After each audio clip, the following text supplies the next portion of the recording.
한 일주일 정도 현재 자동차 부품 회사들을 그 스루풋 회계로 분석을 하고 있는 중입니다. 그 중에서 인지 컨트롤스라는 기업을 무작위 랜덤 샘플 해가지고 한번 스루풋으로 분석해서 진행해 보기로 하겠습니다. 1.5 배속 보기는 국룰이라고 하고요. 제가 좀 말이 느리니까 빨리 보기 기능을 하시면 좋을 것 같습니다. 시청자, 저의 이 방송을 보시는 분들은, 그리고 또한 구독, 좋아요 꼭 부탁드리겠습니다. 요게 의외로 그 힘이 되더라고요. 좀 부탁을 드려야 될 것 같더라고요. 밑에 얘기는 좀 개면적어서 말씀으로 드리기 좀 그렇고요. 주가를 보면은 11,000원으로서 2020년도 말보다는 3,950원이 하락했습니다. 장부 가격 대비 86%로 떨어졌습니다. 왜 떨어졌는지 그 경영 성과가 그것을 뒷받침해주고 있는지 하나의 그 근거로서 그걸 확인해 보기로 하죠. 5% 이상 주주비용을 보면은 정구용 씨가 18.38%, 정장환 씨가 5.4%, 유텍솔루션이라는 곳이 14.08%의 지분을 소유하고 있습니다.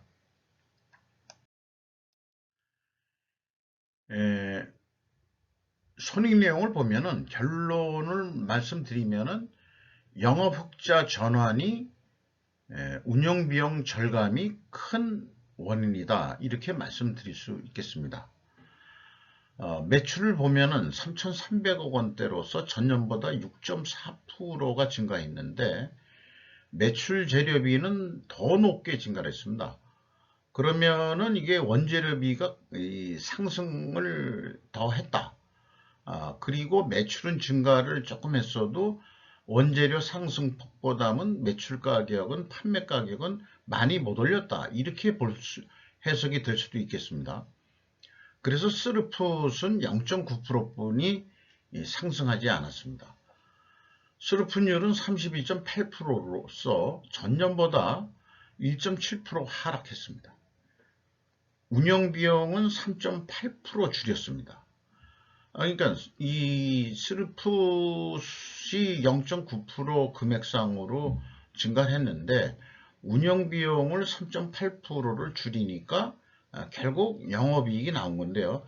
그래서 이 생산성은 1.03으로서 전년보다 0.05포인트 상승했습니다.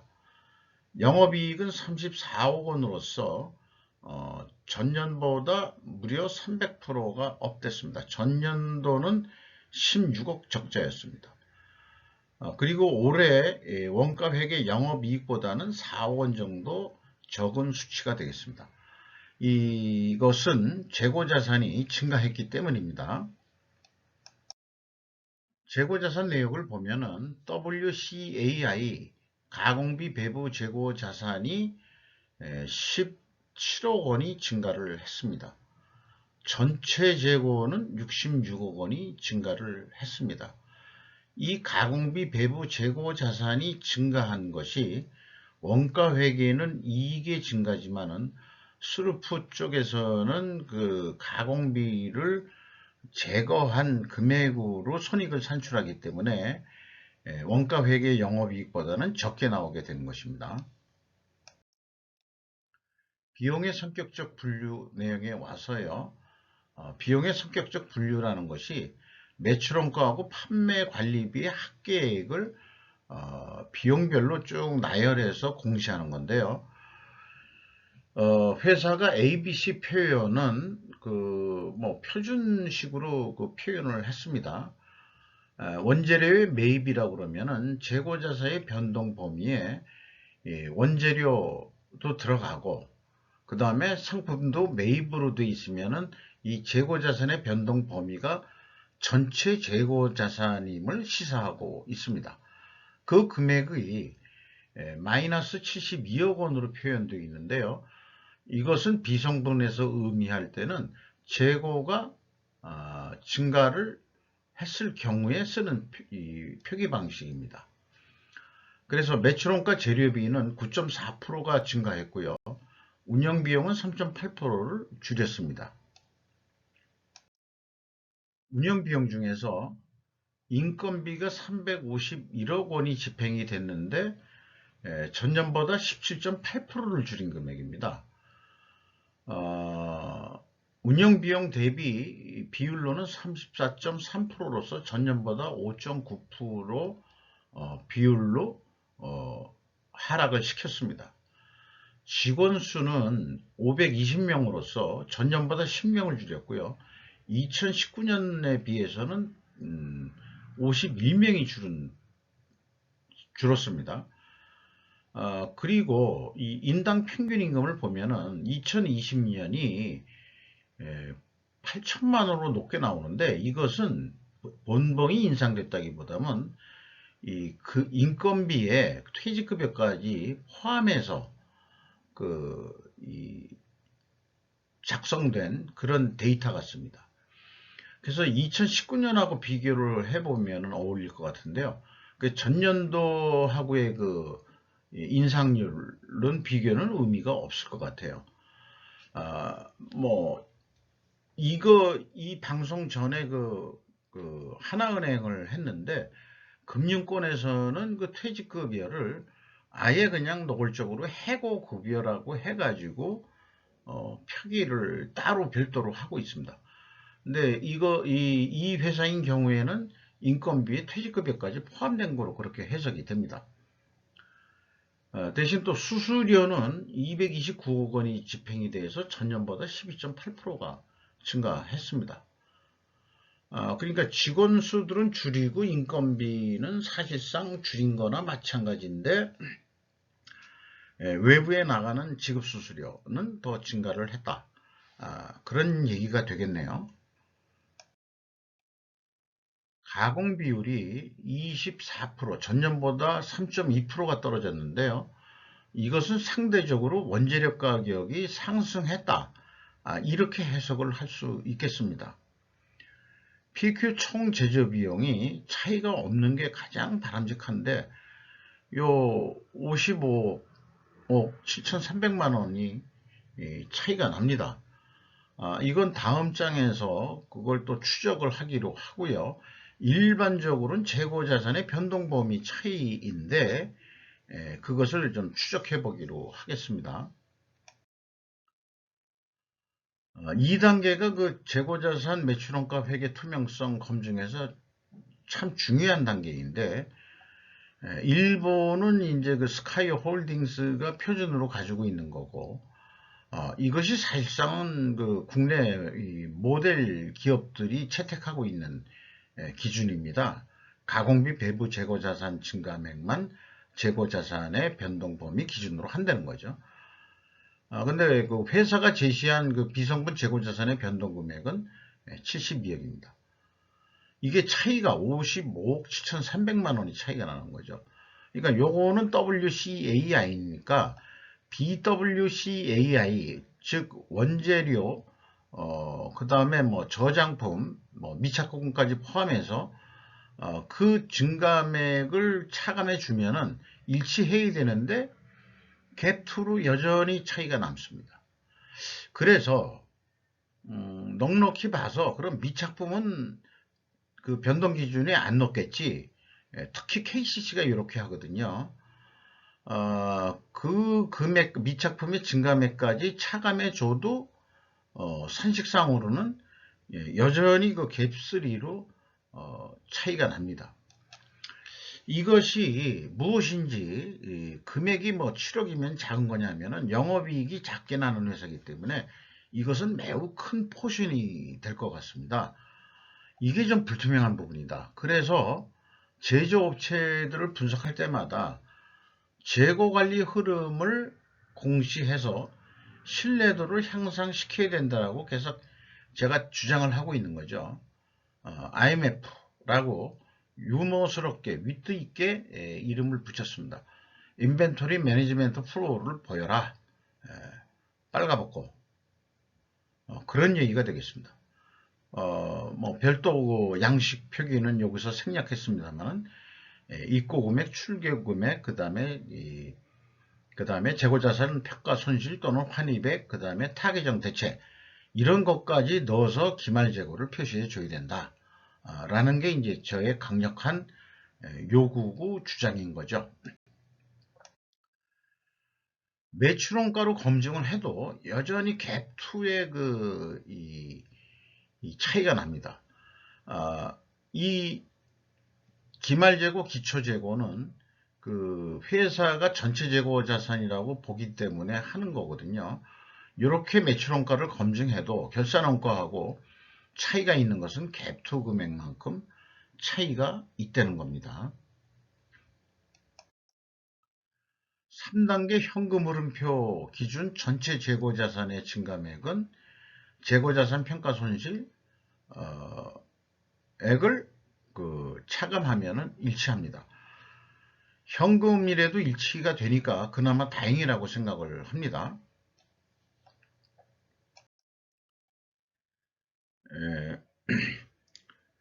스루풋 기준 경영평가 지표로 와서요. WCAI 회전율, 그 재고자산 회전율이 떨어졌습니다. 그런데 반대로 그 TOE 생산성은 상승했습니다. 이렇게 이제 역방향일 경우에 분식회계 개연성 가정을 세우고 있습니다. 그러니까 회사가 우리는 분식하는 기업이 아니다 라고 한다면은 원재료 가격 상승을 한 데이터와 판매 가격 상승을 한 데이터를 제시해야 된다. 이런 얘기죠.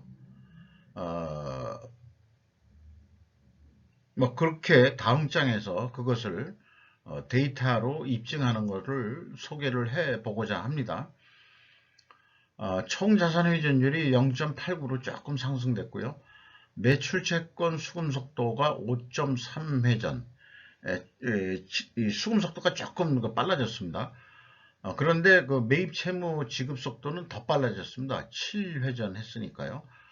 이것은 뭐 협력업체들한테 아주 고무적인 것도 있겠지만은 거꾸로 그 인지 컨트롤스가 원재료를 구입하는 데 있어서 공급자가 시장 우위에 있을 수도 있겠습니다. 그래서 선금을 주고 사는 경우도 있지 않겠느냐. 그래서 이게 회전율이 빨리 나오게 되는 것으로도 인식해 볼 수 있겠습니다.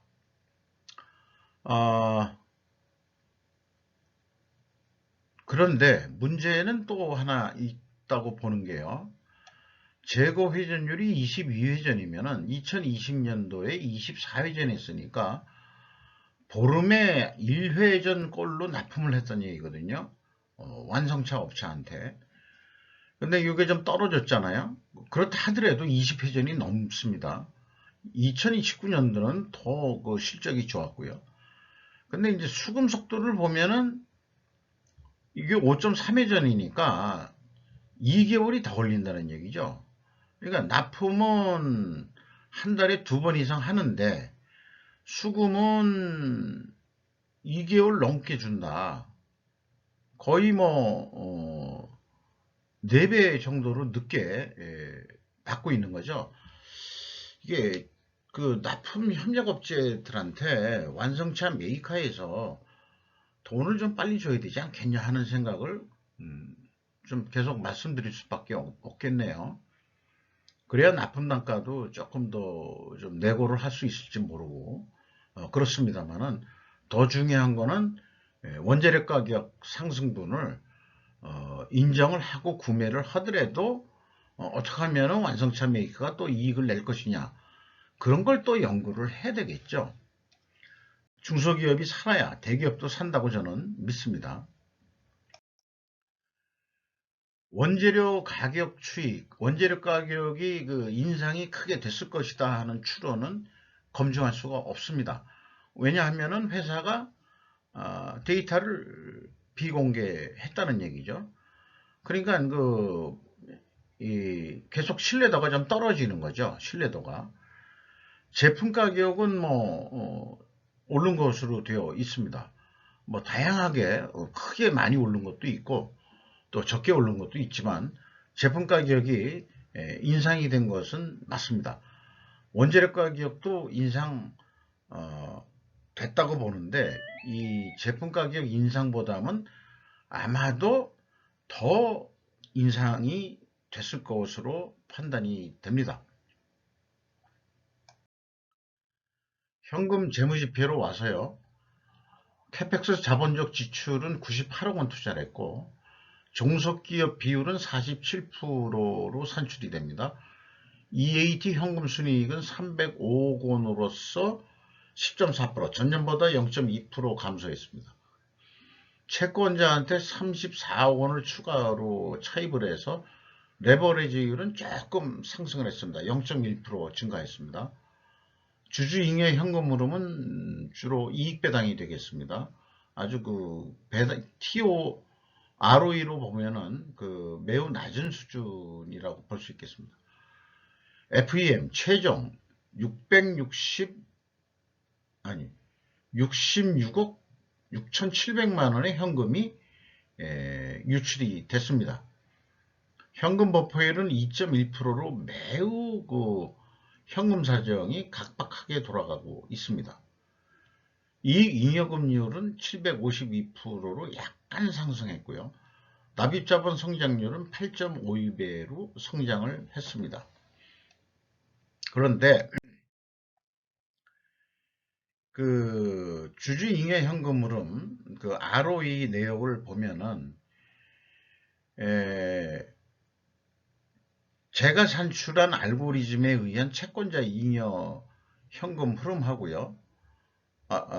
이거 죄송합니다. 요게 이제 오타입니다. 주주잉여 현금 흐름입니다. 6,400만 원 차이가 있습니다. 이게 자본 변동표에서 갭이 있는 경우는 아주 드물게 나오는 일인데요.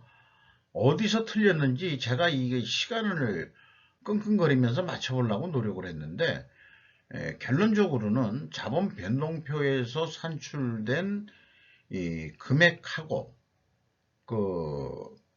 손익계산서에서 뽑은 기타 포괄 손익계하고 그 다음에 자본 변동표에서 뽑은 금액하고 그 차이가 6,400만 원이 납니다.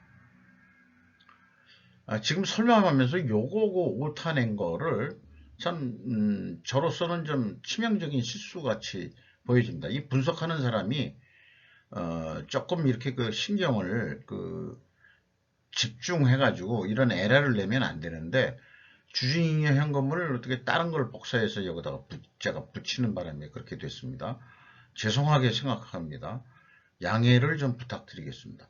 주주잉여 현금 흐름입니다. 그래서 자본 변동표마저도 신뢰도가 떨어진다는 게 인지 컨트롤스의 2021년도 결산서에 대한 어떤 분석 내용이 되겠습니다.